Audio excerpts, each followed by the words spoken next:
It's the Opperman Report. Join digital forensic investigator and PI Ed Opperman for an in-depth discussion of conspiracy theories, strategy of New World Order resistance, high-profile court cases in the news, and interviews with expert guests and authors on these topics and more. It's the Opperman Report. And now, here is investigator Ed Opperman. Okay, welcome to the Opperman Report. I'm your host, private investigator Ed Opperman, and this show is brought to you by SubashTechnosis.com. Check out Subash Technosis if you need any kind of website design, search engine optimization, press releases, data entry, content writing. If you need a customer service, you need to outsource, check out SubashTechnosis.com. Anything you might need to build your business, check out Subash Technosis or go to Facebook, Subash Technosis LLC. Okay, today we have fascinating guest. Okay, Lieutenant Colonel Robert Buzz Patterson. Now, Buzz Patterson is the guy who used to carry. I can't believe just stop and think for a second. This is the guy that carried around the nuclear football. You know, the launch codes. Just imagine going to bed every night being Buzz Patterson. Lieutenant Colonel Robert Buzz Patterson, are you there? Yes, sir, I am, Ed. How are you, sir? You know, I tell you, it just struck me. You know, what an amazing responsibility, you know. Tell us about yourself. Who is Buzz Patterson? Well, actually, I was just an Air Force pilot. I flew in the Air Force. My dad was an Air Force pilot as well, and I followed in his footsteps and came into service in the Air Force right as Ronald Reagan had been elected for the first time as our President and Commander-in-Chief, and I became a pilot as well and started flying in operations around the world in support of the U.S. military and the Air Force, and that's all I did, really. I was very apolitical at the time. I had my own beliefs. I kept them internal to myself, as most smart officers are taught to do. And then in the fall of 1995, I was an operations officer in the Air Force in the northern part of California. And the phone in my office rang, and it was the White House asking me to fly out to Washington, D.C. I had been one of 6 officers that had been selected to interview for the position of the Air Force aide to the president and to carry the nuclear football. And after the very thorough, intensive background investigation and security check, I was offered the position to start working for President Clinton, and I joined him in May of 1996, just as the re-election campaign was kicking off. So a very, very busy time. Okay, fascinating. Now, you've written a couple of books here. One is, let me pull this up real quick, is Conduct Unbecoming, How Barack Obama is Destroying the Military and Endangering Our Security. And also on Bill Clinton, Dereliction of Duty, the eyewitness account of how Bill Clinton compromised America's national security. And you can find these books on Amazon or at Buzz's website, buzzpatterson.net. Okay, now, what was your first introduction to Bill Clinton? What was that like?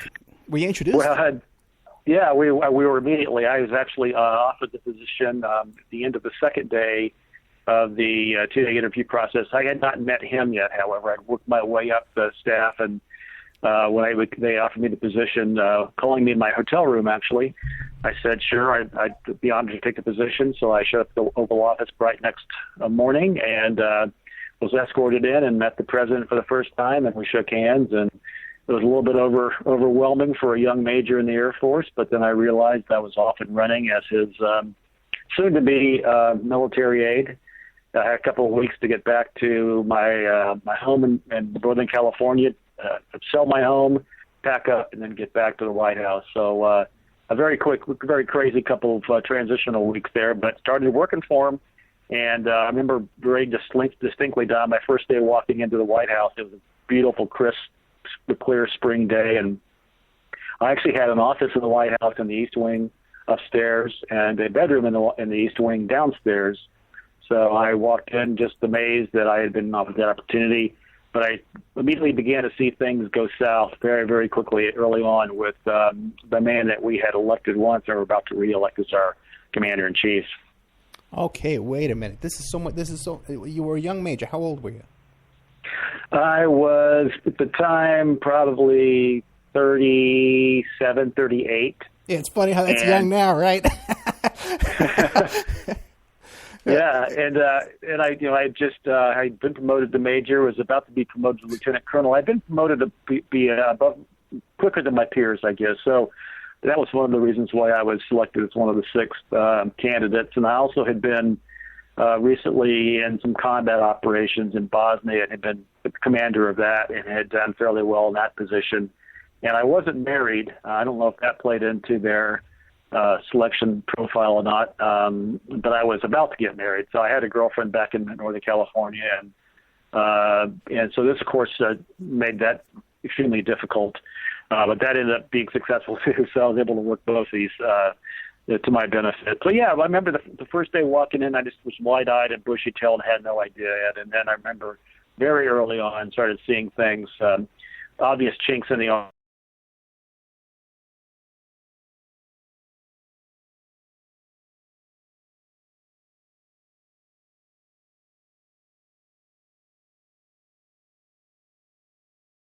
In the White House with the president. We just lost our connection with Buzz. That sucks. Let's give it another try. Make sure I got the right number.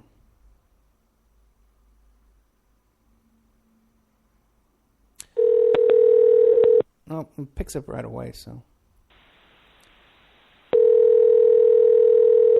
It's buzzpatterson.net. And the book is Dereliction of Duty, the eyewitness account of how Bill Clinton... Your call has been forwarded to an automatic voice message system. 8. Got his voicemail. Try him again. Maybe he thinks I'm a bill collector. He's avoiding my call. We'll try it one more time. I tried to get a hold of him on Skype before the show, and had a lot of issues with that.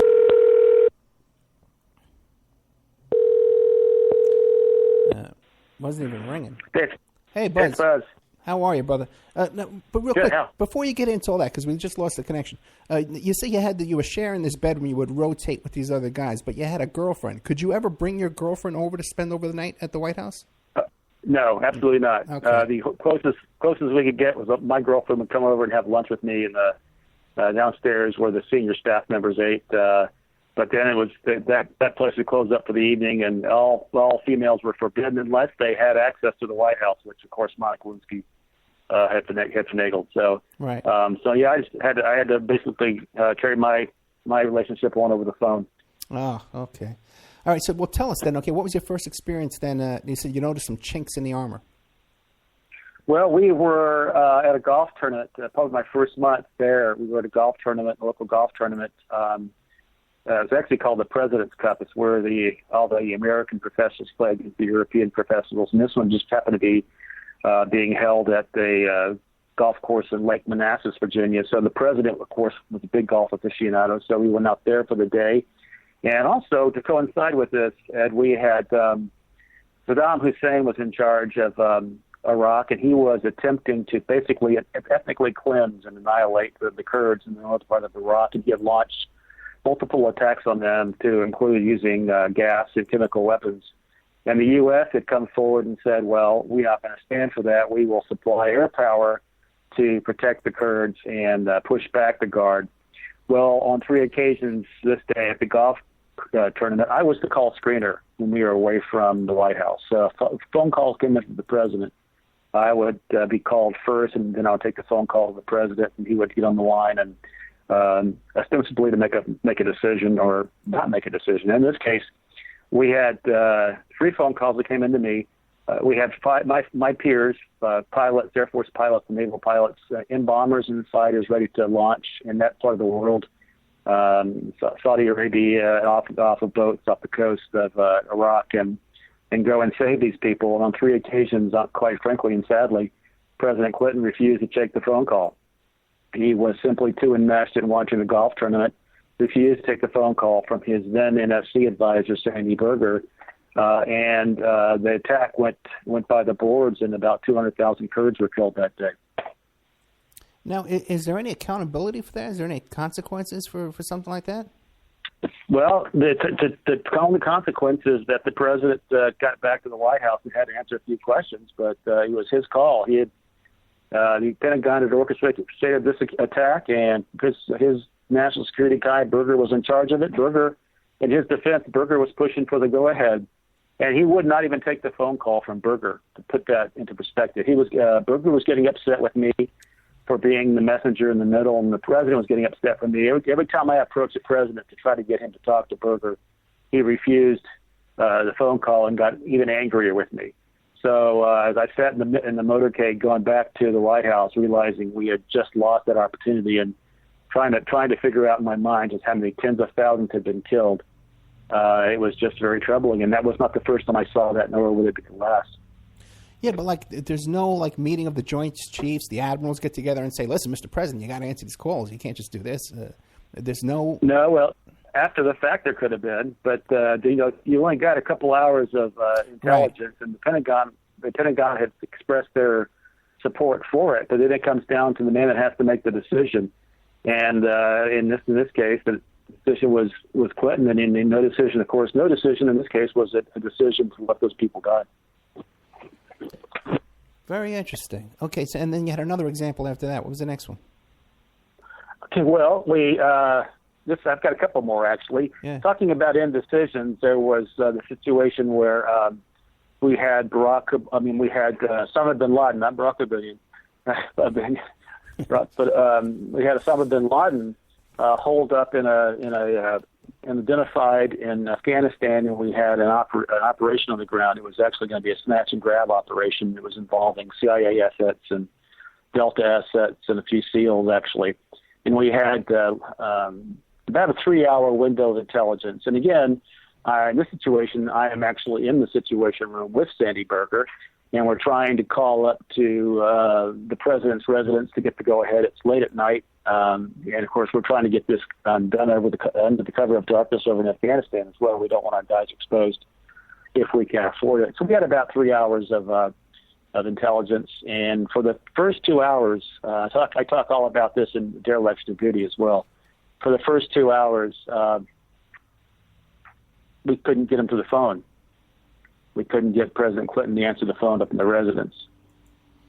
And then the third hour, we finally got him to come to the phone, and this is one of those situations where you referred to a little while ago. Then he did want to have a conference call. Then he did want to get Secretary of State Madeleine Albright and Attorney General Janet Reno and Secretary of Defense William Cohen, and they basically just argued and discussed and beat it up until that third hour of intelligence was gone. And again, no decision was made. We had to pull our guys off target, and we never did take that shot.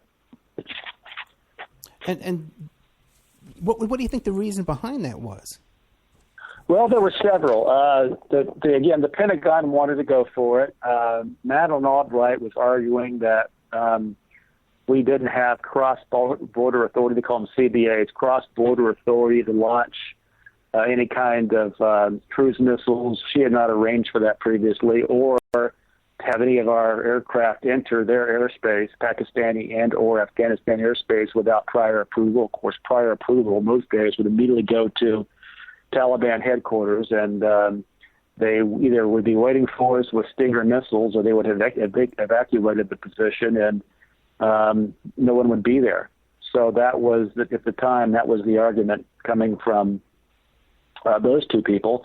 And as I quickly gathered that Bill Clinton didn't like to make a lot of decisions without the loudest voice really in a lot of those meetings carried the weight. The loudest voice would make a decision for him, unfortunately, and that's what that came down to. So, but again, in my mind, if you're going to have this thing planned, you're going to put our assets on the ground, and you've got the guy that you want right there, you go ahead and go for him. And I strongly believe, firmly believe, personally believe that this was the beginning of the end that led to 9/11. I think if we had gotten bin Laden in 96, 97, when we could have gotten him on so many occasions, that we chose to just embolden him and make 9/11 happen. And do you think that Bill Clinton didn't understand the significance of Osama bin Laden, or that he just didn't have an interest in foreign policy, or what was? Yeah, that's a really good question. I think it was a combination of all three. I think that he, after his situation with the Black Hawk Down situation in Mogadishu, he became very military risk averse. That was the first thing that kind of led into his mindset. Secondly, a lot of this was going on leading up into the re-election campaign of 1996, and I don't think he wanted to have anything like another Black Hawk Down scenario play out prior to him being reelected. He was playing it prevent defense, if you were. He was not going to let something happen right before November of that year to somehow mess up his chances for reelection. But ultimately, I believe it goes to the heart, Ed, that he didn't really have the desire and the understanding and the commitment to national security. He never really, in my whole time there, or his whole 8 years there, I don't think ever really understood the military and how best to implement us. You know, he was only the second president since JFK really to not have had any military experience. So I think that, that just goes to show that he didn't have that understanding of the Judeo-Christian martial ethic that most of us inherit and assume immediately when we come into the military. So he was risk averse, unless it was going to be a slam dunk for him. And I mean, he didn't even respond, if you recall, didn't even respond when USS Cole was bombed. He still had about 8 months in his second term. Then he chose not to do anything about that either. Well, then what was the focus of his attention? What was his daily focus? What was it? Politics, making money, chasing skirt? What was his focus? Combination of those three. Yeah. He was always about the money. He was always about the skirt, and he always was trying to do it that was best for him in terms of his legacy. So he would. One thing I will say, he and I got along. Generally speaking, on a personal level, very, very well. I jogged with him in the morning. I went to the golf course with him. I had a lot of chances just to shoot small talk with him, talk about football, talk about the weather, just about anything. And I think that his real motivations were establishing and maintaining his position as the president, establishing some sort of legacy that would outlast his presidency. But then it was all about, from that point on, it was about making money and young women and then not getting caught. And then when he got caught with Monica Lewinsky, I happened to be the first person on the schedule that morning. I can tell you that story if you'd like. It's fairly interesting. Oh, yeah. I was the first person on the schedule that morning. And then once this had been, the Monica thing had been going on for several months, up to a year. So Hillary had her reassigned to an internship in the Pentagon to get her out of the White House proper. Well, she kept coming over anyway, especially when Hillary was out of town. So they were still conducting their affair. But once that hit the press, once the Judge Report got a hold of that in January of 1997, and then all of a sudden the mainstream media got a hold of it, it was over. And he became a very neutered, kind of, secondary role player. That's when Hillary would actually step in and took over as being the co-president, at least. I mean, I was at a lot of meetings, Ed, where she'd be telling the president what to say, what not to say, when to say it, when not to say it, where to say it, how to say it. It was obvious to me that she wasn't going to go down with him, and this whole thing had been prearranged as an arrangement for her future after his future anyway. So that's why she stuck with him and really assumed a lot of the ugliness behind the scenes. And literally Bill personally just stumbled for quite a while. He was not himself for quite a while. It reeled him, and he did not want to have to be faced with impeachment. And then when he was, he got defiant again. When you describe the ugliness behind the scenes, are you talking about like hiring these private investigators to go up and dig up dirt on these women, stuff like that? Yeah, pretty much just immediately what would happen every night, and this was like, you could almost set your clock to it. Every night up in the upper residence of the White House, third floor of the White House. The first thing that Clintons did is they called in all their close confidants. So the Thomasons came in,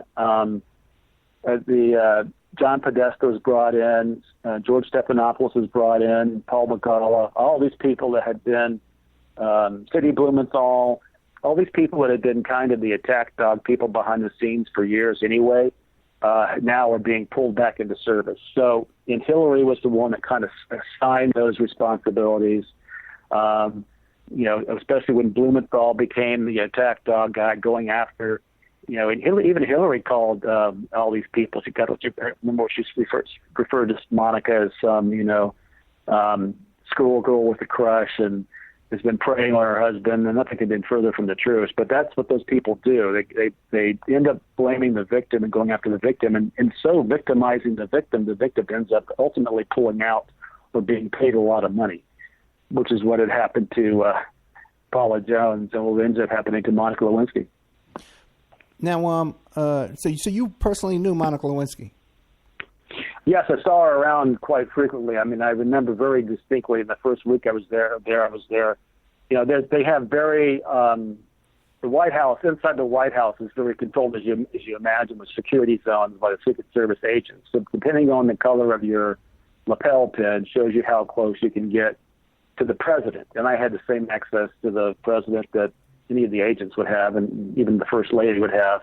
And I happened to notice that there was a female intern, fairly cute female intern, that had the exact same access that I did. So I started asking around, and the Secret Service guys at the time, were telling me, hey, you don't want to go there. This is what's kind of happening there. So they fed me the background information. So I started seeing her around more and more frequently. In fact, one day on a Saturday afternoon, I actually walked in on them and turned around and walked back out. But so I saw her both with and without him. But she had a unique access to the Oval Office that was protected by the Secret Service. And speaking of Secret Service, I've had Gary Byrne on the show. Did you know him as well? Yeah, Gary and I passed quite a few paths together. We were not what I would have told you were associates at the time. I knew him. He knew me. I knew him. I got very close with a lot of Secret Service guys there, mostly the guys that would travel with the president. But I saw Gary almost on a daily basis going in and out of the Oval Office, yes. Did you get a chance to read his book? I read his book, and I've talked to him on several occasions since then as well. We've been on a couple shows together and had some downtime, some commercial time just to compare notes, and he's a great guy. He is a great guy. I like him too. He's a very personable guy. I think he's a straight shooter. But now when you look at these people like Media Matters and these people like that, they really go after him tooth and nail. So you would give him your endorsement? Oh, absolutely I would. And I'll tell you a little bit behind Media Matters is that Media Matters is run by the Center for American Progress, which is run by John Podesta and funded by George Soros. So I don't give David Brock and Media Matters any support whatsoever. I think Gary Byrne's a good guy on the right path. Yeah, very, very credible guy.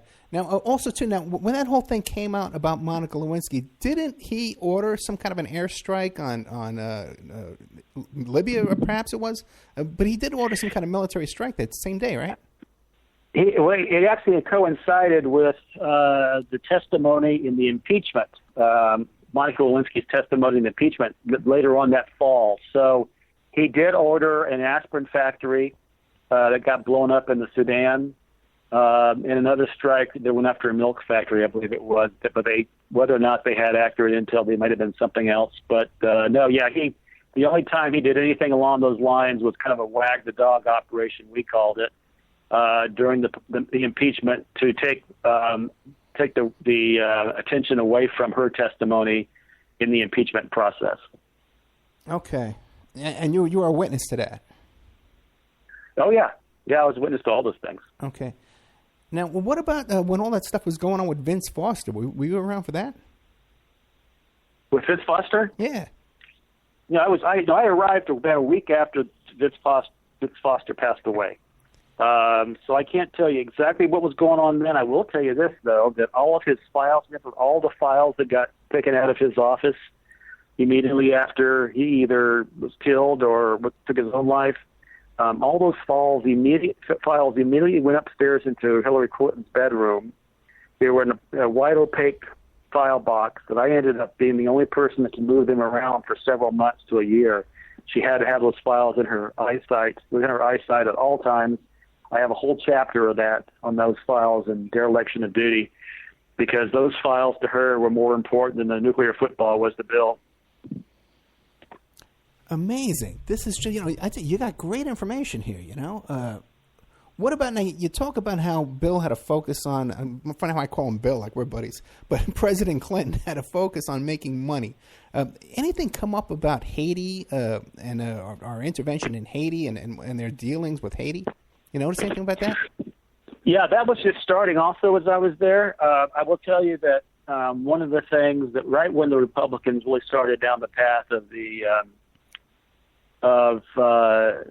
Monica Lewinsky stuff and started the impeachment and the Ken Starr Whitewater, the biggest thing that spoke to me, and I think the biggest crime behind all of this, Ed, was when we the United States and the Clinton administration started selling and giving technology to the Chinese to be able to develop the targeting systems they needed for their rockets to reach U.S. shores. That was all for campaign donations to the Clinton administration for the re-election campaign. So, in my mind, giving an enemy or a potential enemy the ability to finally target their nuclear missiles to hit our shores in exchange for millions of dollars of campaign donations to the Clinton administration was a huge crime that went under the wire because the rest of the nation and the Republicans were too focused on sex and lying under oath.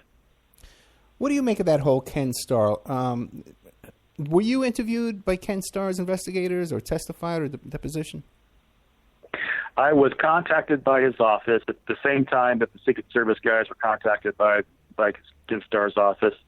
For a few weeks there, we were being told to prepare to have to testify, and we're even told at one point in time to go out and get private attorneys because the Pentagon did not want to set the precedent of having to defend us and against the commander-in-chief. And we were able to convince Ken Starr's staff that we concurred. We didn't think forcing militaries members of the military in uniform, especially highly selected officers who would have been serving at the side of the President of the United States, would set a real good precedent toward future military aides. If they could be allowed to call and testify against the commander-in-chief, that was just not a good precedent. And he agreed with that. He ended up backing down from calling the military aides and stuck with calling a few of the Secret Service guys. But I have spoken to Ken Starr on a couple of occasions. He used to be out here teaching in Pepperdine, as a matter of fact, and I had a chance to run across his path a couple of times out here and found him to be just a wonderful gentleman and a great guy. But fortunately, I was not called to testify, no. Okay. Hey, what about when you hear these transcripts? I had on Mike Rothmiller, former LAPD intelligence officer, on the show, and he had gotten some documents talking about how Clinton was concerned that Mossad was recording his phone calls, his conversations with Lewinsky. What do you make of something like that? I find that hard to believe because when I was there, I think it's probably still the case, all of the internal communications inside and out of outside the White House, all the computers, all the cell phones, those are all highly secure devices that are run by and managed by an office called the White House Communications Agency, what we call them WACA, White House Communications Agency. They're all military. They're all highly selected individuals from all the services. It wasn't just one service. It was Army, Navy, Marine Corps, Air Force. So I know that all the unless Clinton was doing the same thing that his wife ended up doing, unless he had a private server and a private device that he wasn't disclosing to somebody else, he could not have been hacked by anybody within the White House walls. Best of my knowledge there. I know that everything we have is highly secure. In fact, we couldn't even do internet surfing because we could go nowhere outside of the White House system. Gotcha. Now, what do you make? I was about to take a commercial break, but when you mentioned the Hillary with the private server, now what do you make of that, man? Because if she would know everything you know about the security, the importance of the security, and what would her motivation be for doing that, and how could she think she'd get away with it? Her motivation to do it, if she knew exactly what she was doing, because I used to give her classified briefings, right? And I was very clear about what the little C meant, the little T meant, the little TF meant. Yeah, she knew exactly what those little designations mean, and she knew how to handle the information that I would give her and her husband, because it was going all the way to the top. I had the same clearance that they did, so I saw the same information that they did. So for her to come out of the White House and devise a process by which she had zero information going through the State Department system and all of it going through her own system, I think was for two reasons. Number one, she didn't want to have anything that could possibly be subpoenaed in terms of her correspondence. And secondly, I think it was to protect completely the donations and the fundraising for the foundation, because they knew they were running close to the walls on those things. And if you look at the people that she most often communicates with, if you go back and look at WikiLeaks, I have for the last couple of weeks, if you go back and look at most of that correspondence, it was the people who did not have security clearances. It was to Sidney Blumenthal primarily, John Podesta primarily. Those people aren't authorized security clearances. So she was communicating highly classified information through a non-secure server to non-secure people. So it was totally by design. It was so that she could protect herself and her future potential political expediency, and to protect the foundation, to also protect her husband and her daughter. Okay, but she would have an understanding of the importance of securing these communications, even to prevent herself from WikiLeaks from happening, to prevent blackmail from foreign intelligence officers. Why wouldn't she at least make the attempt to have more secure communications? If she's going to run it herself, why not a real secure operation? I don't think. I think it goes to. Now, this is just my opinion, because I obviously wasn't there when they were talking about what servers to use and that kind of stuff. In my opinion, it goes to exactly to the heart of who she is. She's above it all. There's basically two levels of justice. She feels like she can get out of anything that she has to get out of legally. She can just lie about it or cast blame on somebody else. She's that imperialistic. She thinks that she has been put on this earth to do these remarkable things, and the rules don't apply to her. That's the way it was when I worked for her 18 years ago, and nothing's changed. She is exactly the same woman that I used to work for, and I saw the same level of unapproachability, or this air of aloofness back then. And she wasn't in charge. She was the first lady, of course, but I mean, we had things such policies, Ed, as when she was walking around the hallways of the White House, senior staff members, to include senior staff members in the military also, we were told we were to avoid having to make eye contact with her. We were avoid to say anything to her, such as "Good morning, Miss Clinton," or "Good evening, First Lady," or anything else. She didn't want to have to engage with regular people. So you would have adults jumping into office doorways to escape being seen in the same vicinity as her, because she simply didn't have time for you or did not want to be around you. Now, these were very senior staff members, but all she sees all of us, no matter how high you got in that administration, she sees all of us as servants and not human beings, not people. And we were just there to do that, to serve her office, her husband, and get the hell out of the way. I tell you, I've been trying to take a break for the past 4 minutes, but every time you take, I want to ask you another question. This is great stuff. Lieutenant Colonel Robert Buzz Patterson. Okay, we're going to take a little 5-minute break. Now, it's going to be a 5-minute commercial, and by the way, too, I forgot to tell you off the air that we can't talk to each other. You won't be able to hear the ad, but we can talk during the ad. But you have plenty of time to get up and get a drink, whatever you want. Lieutenant Colonel Robert Buzz Patterson, okay, United States Air Force retired. One of his books is Dereliction of Duty. eyewitness account of how Bill Clinton compromised America's national security. Another more recent book is on Obama, Conduct Unbecoming, How Obama is Destroying the Military and Endangering Our Security. Lieutenant Colonel has a website, Buzz Patterson, 2 Z's, 2 T's, .net, buzzpatterson.net. You can also find him on Facebook and Twitter. We'll be right back with more of Lieutenant Colonel Buzz Patterson right after these messages.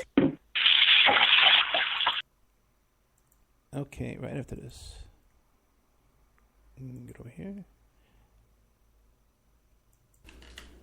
And now a word from our sponsors. Did you know that 30% of all people on online dating websites and personal ads are either married or in a monogamous relationship? 30%. If you suspect that your husband, your wife, your boyfriend, your girlfriend may be cheating online, go to emailrevealer.com. On our online infidelity investigation. You give us their email address, and we could trace it back to online personal ads, dating sites, and social networks. We can even expand the investigation and find them cheating on escort service sites or even porn sites if they're registered to porn sites and swinger sites. So check out emailrevealer.com if you suspect your spouse is cheating, and check out our online infidelity investigation.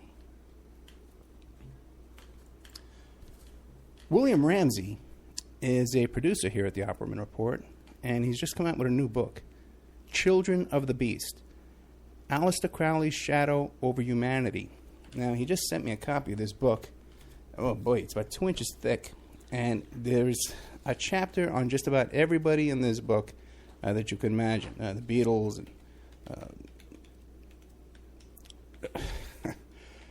and Jack Parsons, everybody's in here. It's incredible. And I definitely recommend this book. There's a bunch of pictures in here, too, of all these people and different chapters and information. Anselm LaVey and people I've never heard of, too. There's a whole bunch in here. JFC Fuller. I don't know who he is. But it's great stuff by our producer here, William Ramsey. So check out Children of the Beast, Aleister Crowley's Shadow Over Humanity. You can find it on Amazon.com, or you could find it in the Opperman Report.com bookstore. We have an urgent bulletin. It seems that the group Strawman is still on the loose. It has been confirmed that Strawman are Canadian, okay, and that authorities are asking people to stay indoors, lock your doors and windows until this group can be dealt with. You could find more information about this group of Canadians, at strawmanmusic.com.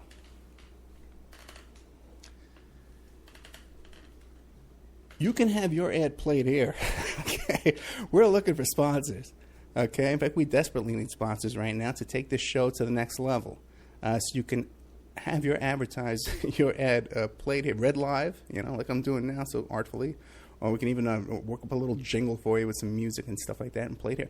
You have no idea how inexpensive it would be to have your ad played on the Opperman Report on 7 stations live Friday night and another 7 stations live on Saturday night, plus replayed every day of the week on different stations, and then archived on YouTube, Spreaker, iHeartRadio, iTunes, and all different kinds of podcasts, Pod This and Podbean, all different kinds of places who archive the show for us.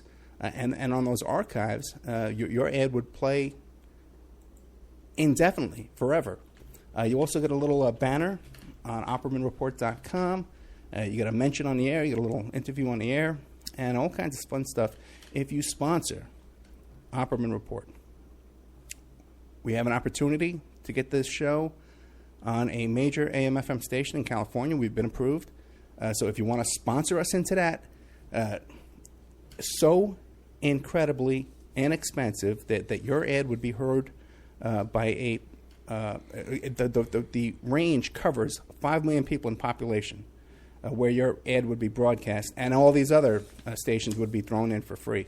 So really affordable prices to sponsor OppermanReport.com.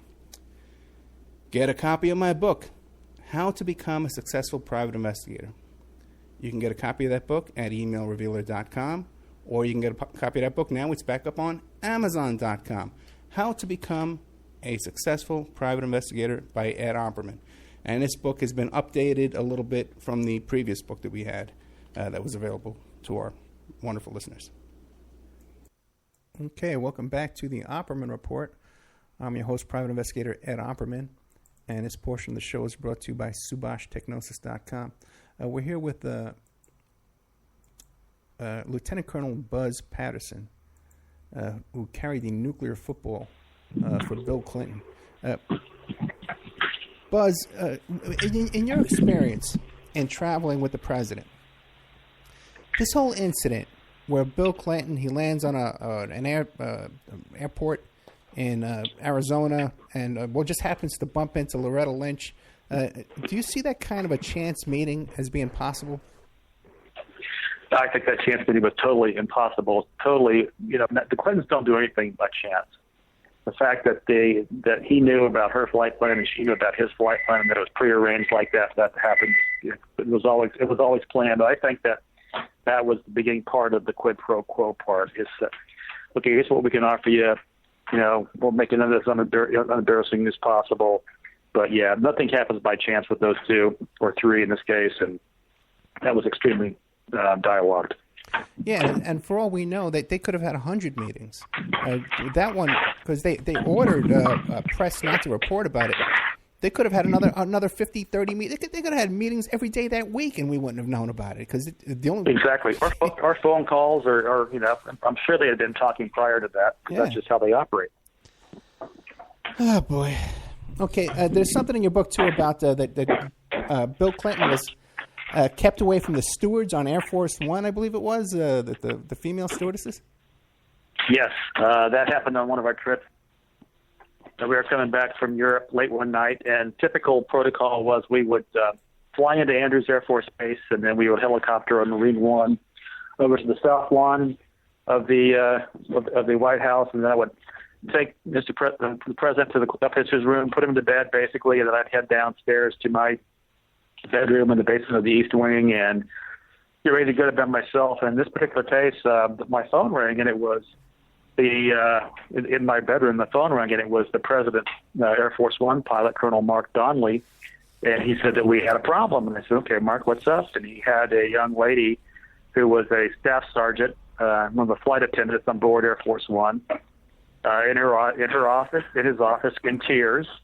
And she was claiming that President Clinton had kind of cornered her in the galley of Air Force One, one of the galleys of Air Force One, late at night when all the lights were off, and had sexually molested her. And I said, oh, God. And what do we want to do now? What does she want to do now? And she said that young lady said that she was married and that she had children, and she wanted to remain promotable in the Air Force, and she didn't want anything other than an apology from the Air Force, from the president. So I had to walk down to the Oval Office that next morning and tell the Commander-in-Chief of the U.S., as a young major, that he needed to apologize to the staff sergeant. And he very uncontritely said he would.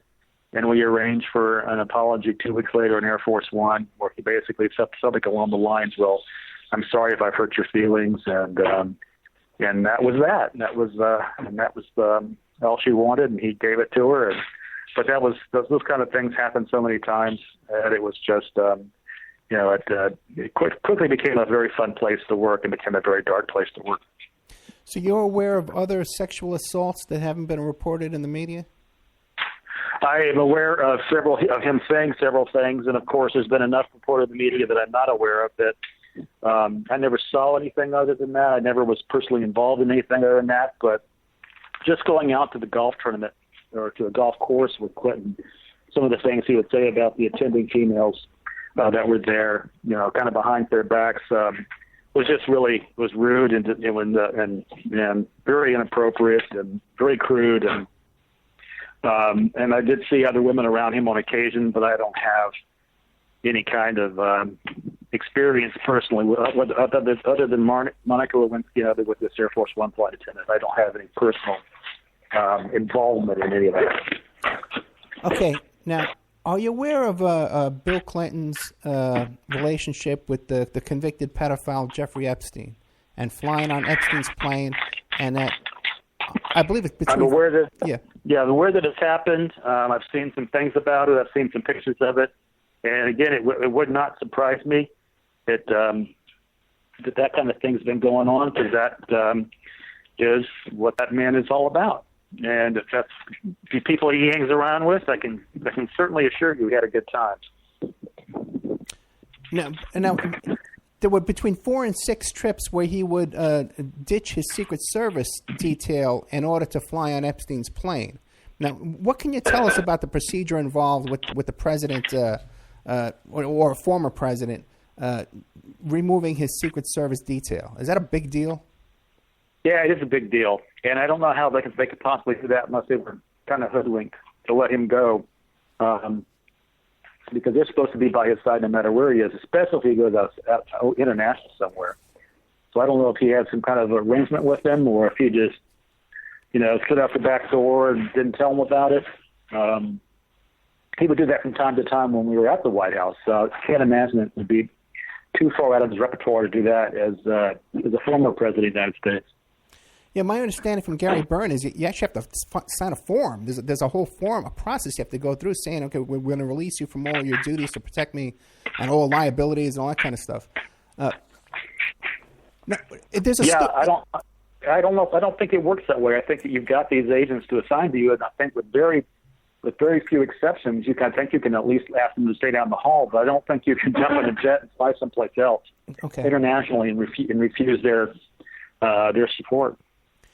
Now, I heard a story where he lost some codes for a couple of days. He left them in another jacket pocket. Are you familiar with that story? Is that even possible? Yeah, I tell that story. I was the first person to tell that story. That story is actually in Dereliction of Duty. And I was in the office with him one day, first person in the office scheduled that morning, and it was coincided, actually, ironically, with the Monica Lewinsky situation hitting the national press. And I was the first person on the schedule that morning at 7 a.m. I strolled into the office, and I would give him these quarterly briefings about the nuclear codes and nuclear plans and how the thing works, and ask him if he had any questions. And I walk into his office, and he's got his head in his hands, and he's been up all night. And I could tell it was not going to be a good day to be an aide to the president. And I just said, sir, I can get out of your hair and come back later if you have any questions, but if you could just show me the nuclear codes, I'll be on my way. And he said, well, I don't know where they are. I've misplaced them. And I said, well, what do you mean you misplaced them? I said, when was the last time you saw them? And where was the last time you saw them? And he said, well, it's been, I can't recall. I said, well, it's been a matter of days? And he goes, possibly. I said, well, weeks? He says, possibly. I said, well, are you telling me you don't know if it's been months since the last time I came and talked to you about this? He goes, that could very well have been months.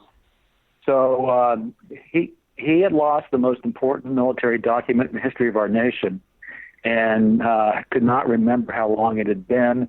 And most importantly, however, the biggest and most overriding concern on his mind was that it did not make it to the press. He refused to allow anybody to talk about it. And of course, I didn't until I retired from the Air Force in 2001 and wrote about him losing those codes in 2003. And yeah, I still can't believe it to this day. We never did find him, and the Pentagon was just incredulous. There actually had been no process to recreate them quickly, so it took the Pentagon quite a while to get everything changed out and some new codes to him, and that was a disaster. Probably the last straw in my mind for this man that I had served so loyally by his side for 2 years, and he was just doing stuff like this left and right. Now, in a situation like that, had an emergency arisen where he would have needed those launch codes, what would have happened? You just would have been up the creek? Well, the way the process works is you have to have the president with what we call the biscuit. The codes were called the biscuit, which is a little credit card-sized document. You have to have the president there with the biscuit, with the military aide who has the communications capability to get to the Pentagon actually the National Military Command Center, and all of the targeting options, if you will. There's a lot in the football that goes just beyond nuclear capability. It's about a lot of other stuff as well, but you have to have the president and the first and the military aide working together. Now, if somebody has launched on the United States of America, there was just a handful of minutes response for us to have had the opportunity to react to that and to respond. Well, I can tell you if the President Clinton had no codes on him, there would have been no way to respond. So we would have had the worst case scenario, we would have been launched on by, say, Russia or China or North Korea, and there wouldn't have been a response from the U.S. We would not have had the ability to do that. And Bill Clinton was just so irresponsible, or so that he would just be unconcerned about this for weeks? Yeah, he was so more concerned about, again, he never was concerned about national security affairs. He was so much more concerned about his reputation, his legacy, not getting into trouble. Again, this coincided with Monica Lewinsky, so I'm sure he saw his future impeachment and his life just going to hell in a handbasket, and he could have cared about nothing really, but in pure survival for President Bill Clinton. That was all about him. Fascinating.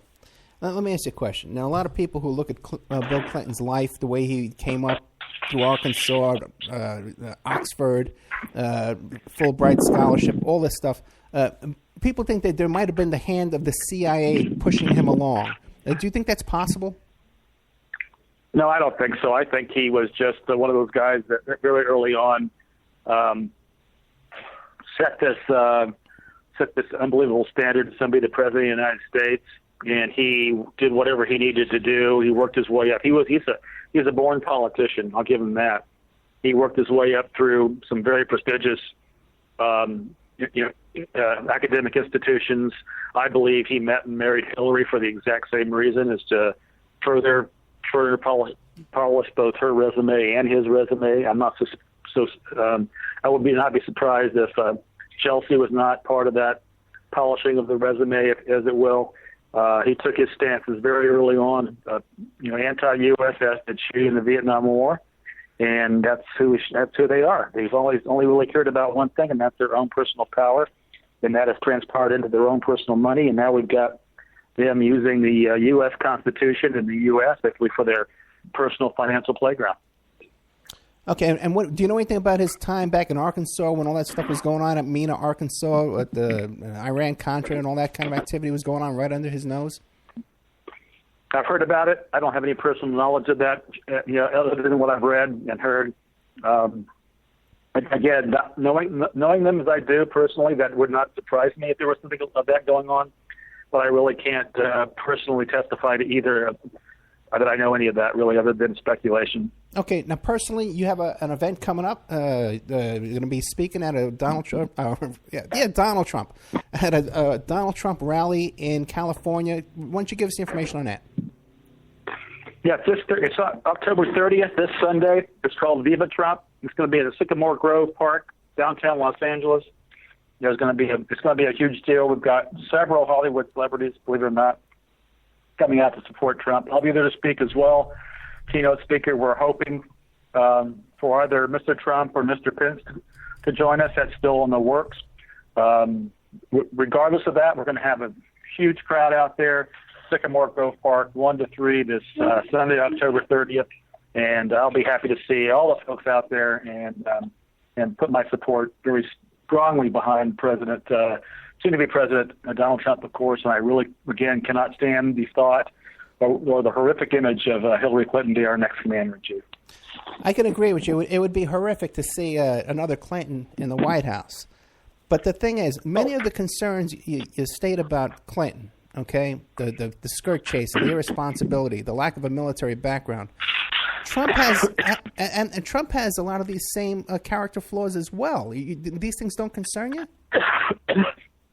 Yeah, I think that with Trump, what I've seen so far being just in the periphery of his campaign, is that he knows enough to hire people, smart people around him. I mean, he hired Ben Carson, General Flynn, who I really admire, Of course, Michael Pence, who I've met a couple times and have a high degree of respect for. I think Trump will do what Ronald Reagan did and put very strong leaders around him, and he will be, I think, humble enough to admit when he doesn't know something and ask for their advice. Whereas I know for a fact that Hillary will surround herself with her husband and with Sidney Blumenthal, with John Podesta, all the same players that have been there for 30 years, and we'll be getting a lot more of the same. So ideally, neither candidate rings with a strong endorsement, but I've seen one side of it, and I would rather not go down that side again. Now, let me ask you a quick question, because we're out of time, but it must have been such a weighty responsibility in your life to be in control of that football. Did it ever bring you to tears? Like, say, oh, my God, just think of what I'm doing here. So there were a lot of sleepless nights very early on as I figured out what exactly was in the football. Yeah. And then I had to come to grips with, okay, if this thing ever does go down, how do I, in terms of my moral structure and background, and what would I, would I be willing to do it? And I finally came to the conclusion that yes, I would be willing to do it. And, in the military, you've got the law has to be, legal and defendable. So I always told myself I would do it. If I felt like President Clinton was, illegal, sober, frame of mind, and I would go ahead and do it. But I also knew in the back of my mind that if he wasn't, something had happened, or he'd gotten hijacked, or whatever, he was, hallucinating or whatever, I was not going to do it. So that's what it came down with me.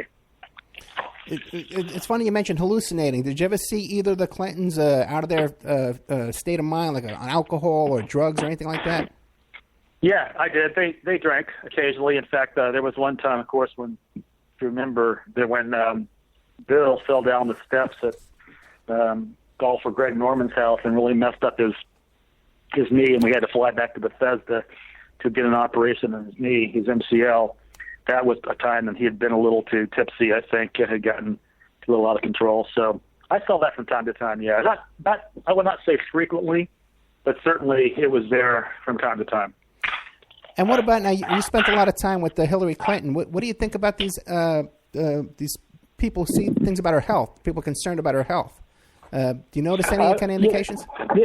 Yeah, I can say that to me, it's obvious watching her that she has had a serious decline, noticeable decline in terms of her cognitive skills and ability, and an equally noticeable decline physically. I think she's got. I'm not a doctor, so I would never want to try to diagnose somebody. But I have seen from the time that I knew her till now, which is 18 years, a noticeable inability of her to think clearly on her feet, to be able to handle, things that are not quite in the talking points. So if you get her off target a little bit, she kind of loses it. Whereas 15, 18, 20 years ago, she was much more adept at fielding those type of things. So there's been a significant decline that I can notice just through watching her doing debates and speeches. What do you make of those bizarre outfits she wears? She wears this clothing that's just beyond description, and it's not flattering in any possible way. Any kind of explanation for that? So that again, I'm sorry, I missed most of that. The clothing she wears. She wears these crazy outfits that almost look like Mao Zedong or something, or some kind of. Listen, how do you describe it? She wears the most bizarre clothing. She's got no fashion sense, and she does. And I don't want to make comments about her body, but I think she's doing the best she can to come forward looking, as formal presidentially as she can. And that's about all she can do with his pantsuits. But she's got some strange.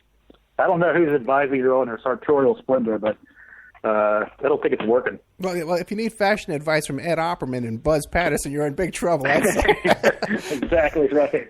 Lieutenant we can call her out on it. I know, right? Listen, thank you so much, okay? Keep in contact with me. If you have something you want to add to the discussion, I'd love to have you back on again. Thank you so much. Anytime. Yeah, anytime. Sounds great to me. And let me know when this is going to air so I can put it out there on social media as well. You got it, my friend. Thank you very much. Lieutenant Buzz Robert Patterson. His website is buzzpatterson.net. A couple of his books out there are Dereliction of Duty. I like the guy. Dereliction of Duty, Eyewitness account of how Bill Clinton compromised America's national security, and another one about how Obama is the worst guy in the world. This is here. Real quick. Conduct Unbecoming. Oh, here it is. Conduct Unbecoming, how Barack Obama is destroying everything in the military and endangering our security. I don't know how you could say that Trump would be any better. When you look at a guy like this, he's a, buttoned down to the book kind of guy. He wants to be saluted correctly and he wants all this stuff. How can you look at Trump and say Trump's the guy? But God bless him. Buzz Patterson, thank you for your participation in the show. Good night.